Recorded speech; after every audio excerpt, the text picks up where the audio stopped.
আসসালামু আলাইকুম। শুরু করছি সঙ্গীন প্রণয় শক্তি পর্ব ৭। লিখেছেন সুরাইয়া রাফা। একটানা ৭ দিন তীব্র জ্বরের দাবদাহ আর সর্দি কাশির মতো বিদঘুটে অসুস্থতায় ভুগে তবেই সেদিন সারাবেলা বাইরে থাকার পাট চোকালো উরু। এখন জ্বর নেই মোটেই। গত কয়েকদিনের থেকে আজ শরীরটাও বেশ হালকা লাগছে, তবে খুসখুসে কাশিটা যেন পিছুই ছাড়ছে না। দিনের বেলা যেমন তেমন রয়ে সয়ে হয়, কিন্তু রাত হলে যেন কাশির 14 গোষ্ঠী এসে ওর ঘুম হারাম করে দেয়। সাধে কি আর উরু এটাকে বিদঘুটে রোগ বলে? আজ মনে হচ্ছে এক ফালি রোদ উঠেছে পূর্বাকাশে। অরু উঠে গিয়ে জানালার পর্দা সমেত কাচ সরিয়ে দেয়। সঙ্গে সঙ্গে বরফ শীতল ঠান্ডা হাওয়া নাক ছিঁড়ে ভেতরে প্রবেশ করলো ওর। রোদের তাপ যতটা মনে হচ্ছিল ততটাও গাঢ় না। মুখ ভার করে আবারও জানালার কাচ টেনে দিল উরু।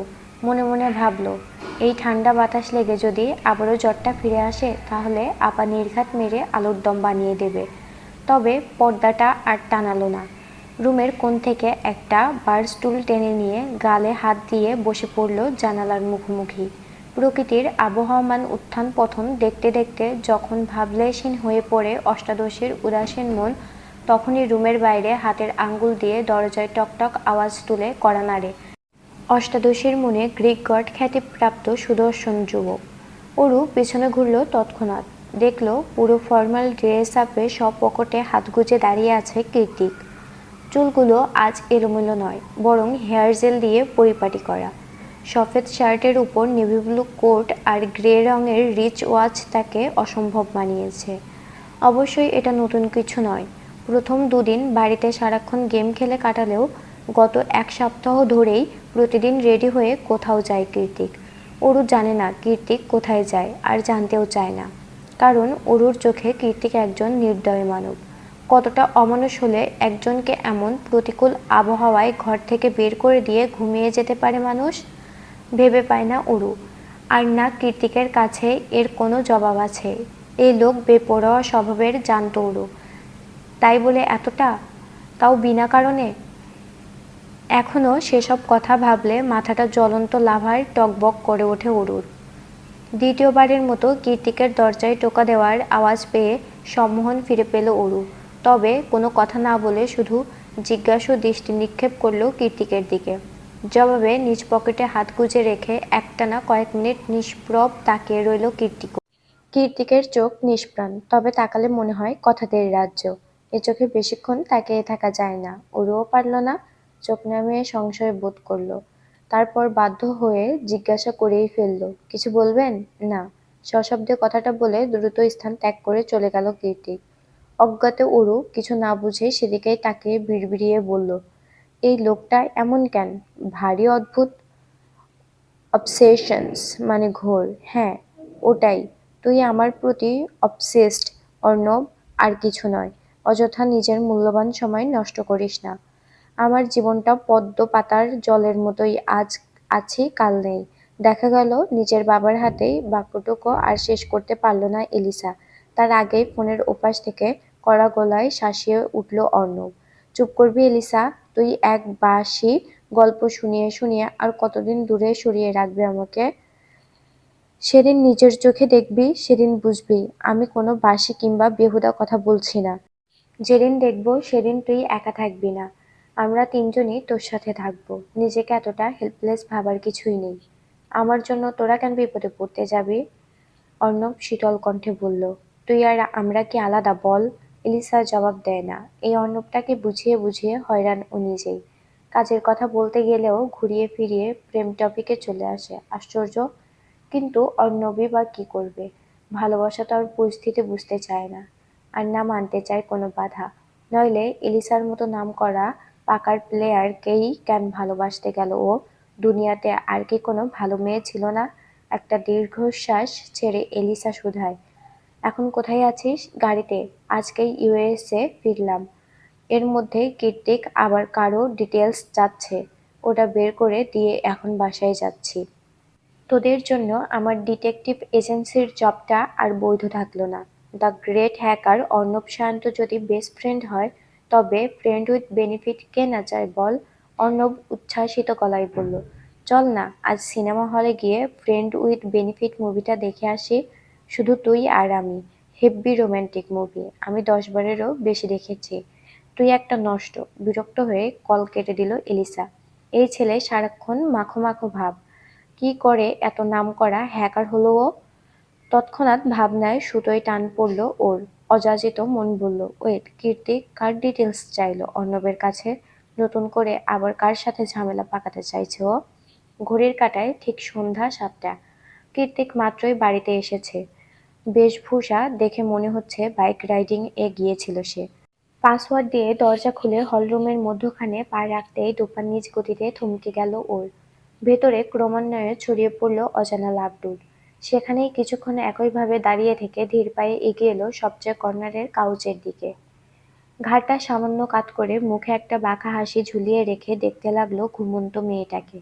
এই মেয়েটা ওর চেনা, খুব চেনা। যেখানে মেয়েদের প্রতি তীব্র অনীহা ওর, সেখানে এই হাঁটুর বয়সী মেয়েটার প্রতিও অদম্য আসক্তি। অথচ এই অনুভূতিগুলো কত বছর ধরে অস্বীকার করে যাচ্ছে ও। খুবই সন্নিকটে একজনার উপস্থিতি স্পষ্ট, অথচ তখনও হলরুমের নরম গদিতে হাত পা ছড়িয়ে ছিটিয়ে ঘুমাচ্ছে ওরু।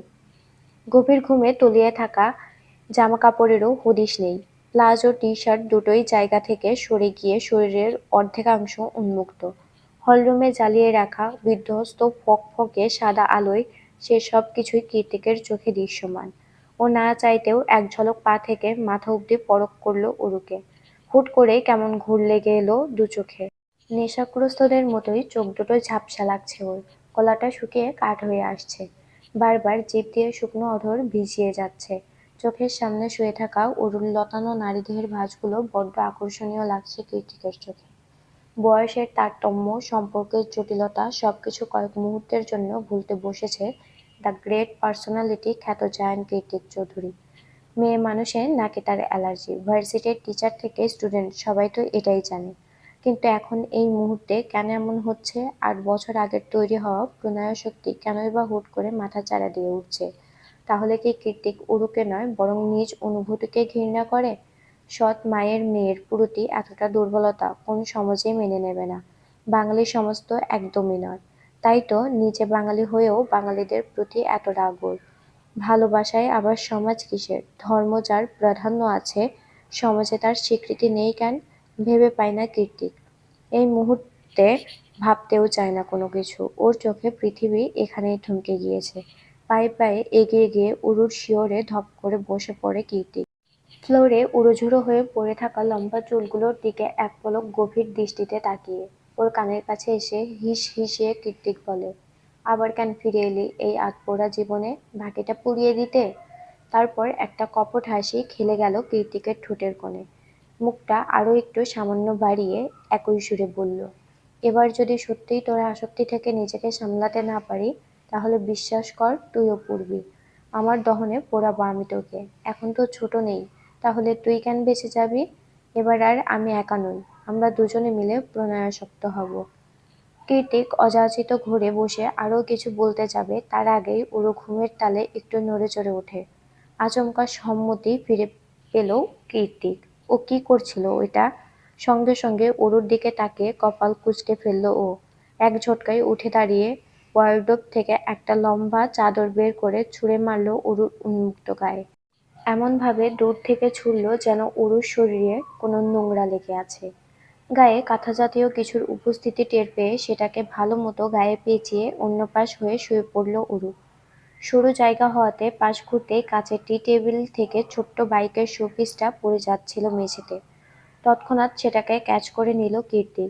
বাইকে বসা হেলমেট পরা 1.5 ইঞ্চি সাইজের পুতুলটাকে চোখ পাকিয়ে হিস হিসিয়ে বলল, don't you dare to make a sound. সেই সন্ধ্যায় গতর ডুবে যাওয়া নরম সোফাতে ঘুমিয়ে কাটিয়ে দেয় অরু। যখন ঘুম ভাঙে তখন রাত 9টা বেজে 35। চারিদিকে ঘুটঘুটে অন্ধকারাচ্ছন্ন পরিবেশ। ঘুমের রেশ কাটিয়ে আড়মোড় ভেঙে উঠে বসতেই সেদিনের মতো বিশাল মনিটরে এক ফালি তীক্ষ্ণ আলো এসে চোখে লাগে অরুর। সেই আলোতে কীর্তিকের উপস্থিতি স্পষ্ট। কানের উপর কানপট্টির ন্যায় বড় বড় হেডফোন লাগিয়ে নির্দ্বিধায় গেমিং রিমোট কন্ট্রোলটায় হাত নাড়িয়ে যাচ্ছে সে। পরনে বাইকারদের মতো ব্ল্যাক লেদার জ্যাকেট, যার সামনের দিকের চেনটা পুরোপুরি খুলে ঘাড় থেকে খানিকটা নামানো, যার দরুন ভেতরে পরিহিত কালো স্যান্ডো গেঞ্জিটাও দৃশ্যমান। তার উপর শরীরচর্চা করে কৃত্রিম উপায়ে বানানো অ্যাবাসগুলো এইটুকুনি স্কিনি স্যান্ডো গেঞ্জি আড়াল করতে পারছে না মোটেই। অন্ধকারে বসে বসে আর চোখে এসবই দেখছিল ওরু। ঠিক তখনই রুমের লাইট জ্বলে সবকিছু আলোকিত হয়ে যায়।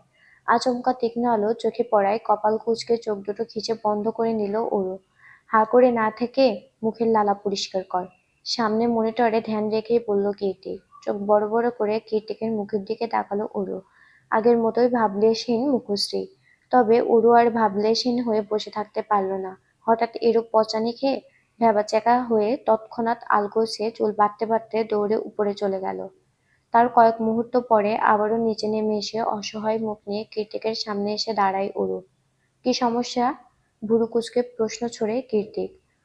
অরুর চোখ মুখে অসহায়ত্ব, কণ্ঠে কাঁদো কাঁদো ভাব। কোন মনে কান্না আটকে রেখে ও বলল, আপা এখনো ফেরেনি। প্রতিদিন তো সন্ধ্যায় ফিরে আসে। তো আমি কি করব? ভাবলেশহীন জবাব কীর্তিকের। আপনার ফোনটা একটু দিন, আপাকে কল করব। ল্যান্ডলাইন দিয়ে কর। নাম্বার জানি না তো। ফোঁস করে একটা নিঃশ্বাস ছেড়ে পকেট থেকে ফোন বের করে অরুর হাতে দেয় কীর্তি। অরু কল করলো। একবার, দুইবার, তিনবার, তাও ধরল না অনু। এত রাত হয়ে গেছে, আপা ফিরছে না, কলও ধরছে না। অযাচিত ভয়েরা যেন আষ্টেপৃষ্ঠে জড়িয়ে ধরল অরুকে।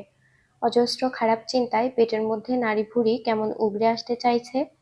কিন্তু না, সেসবের বদলে উগরে আসলো কান্নারা। অনেক কষ্ট করেও কীর্তিকের সামনে স্থির থাকতে পারল না অরু।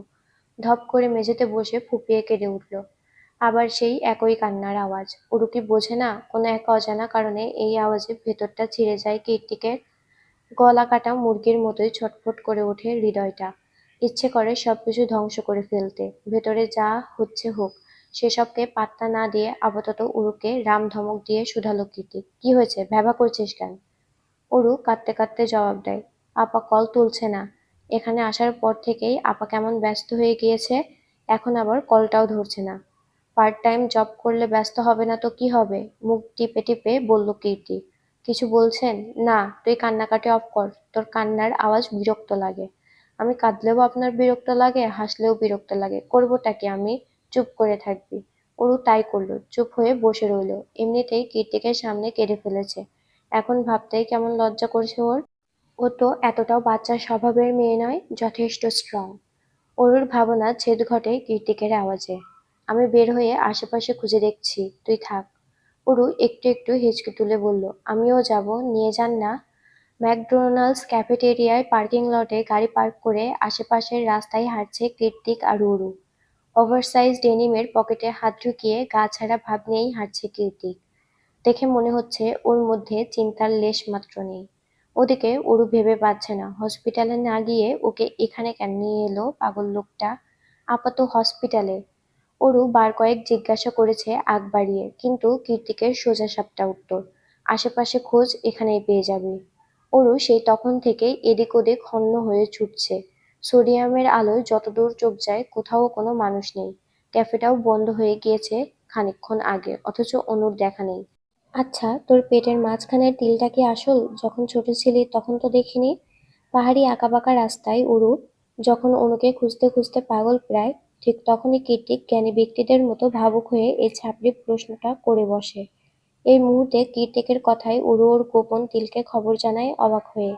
নাকি আহাম্মকের মতো প্রশ্ন করায় গিয়ে ঠাটিয়ে থাপ্পড় মারবে ঠিক বুঝে উঠতে পারল না। যত যাই হোক, বয়সে ওর চেয়ে দ্বিগুণ বড় কীর্তি। তবে কিছু কথা শোনানোই যায়। সেই উদ্দেশ্যেই ঘুরে পেছনে এগিয়ে এলো অরু। তখনই উল্টো দিক থেকে ডাক পড়ল অনুর। অরু! অরু চকিতে পেছনে চাইল, দেখল ঘুরিয়ে ঘুরিয়ে এদিকেই এগিয়ে আসছে আপা। তার সঙ্গে লম্বামোটা একটা ভাইয়া। অনুর হাত ধরে ওকে হাঁটতে সাহায্য করছে। অনুর ছোট্ট শরীরটা লোকটার শীতের কোট দিয়ে আবৃত। লোকটাকে কি হয়, কেনই বা অনুর হাতটা শক্ত করে ধরে রেখেছে, সেসব নিয়ে এই মুহূর্তে এক বিন্দু পরিমাণ মাথা ব্যথা নেই অরুর। ও শুধু দেখছে ওর আপা ব্যথা পেয়েছে, হাঁটতে পারছে না ভালো করে। একদিক দিয়ে কীর্তিক আর অরু এগিয়ে আসছে, অন্যদিক দিয়ে অনু আর প্রত্যয়। প্রত্যয় আর কীর্তিকের চোখে চোখে কথা আদান প্রদান হলো বোধ করি। কয়েক মুহূর্তের মধ্যে অরু ছুটে গিয়ে গলা জড়িয়ে ধরল অনুর। উৎকণ্ঠা নিয়ে বলল, আপা, আমায় রেখে কোথায় গিয়েছিলি তুই? তোর চিন্তায় চিন্তায় পাগল হয়ে যাচ্ছিলাম আমি। এক মুহূর্তের জন্য মনে হচ্ছিল এই অচেনা দেশে আমার আপন বলতে কেউ নেই। অরুর কথায় কীর্তিকের মেজাজ আচমকা তেড়ে উঠল। এইটুকু সামান্য কথায় রাগ লাগার মতো কোনো কারণ খুঁজে পাচ্ছে না কৃতিক। তবুও কয়েক মুহূর্তের জন্য চোখের রং বদলালো ওর। আবারও সেই ভয়ঙ্কর তীক্ষ্ণ চাহনি। পরক্ষণেই প্রত্যয়ের সাথে চোখাচোখি হওয়ায় আবার তা দপ করে নিভে গেল। পাছে এসে জড়ো হলো ঠোঁট গলিয়ে একটা রহস্যময়ী ক্রূর হাসি। সে হাসিতে সামিল হলো স্বয়ং প্রত্যয়ও। ওরা যে কি মনে করে হাসলো সেটা কেবল ওরাই ভালো জানে।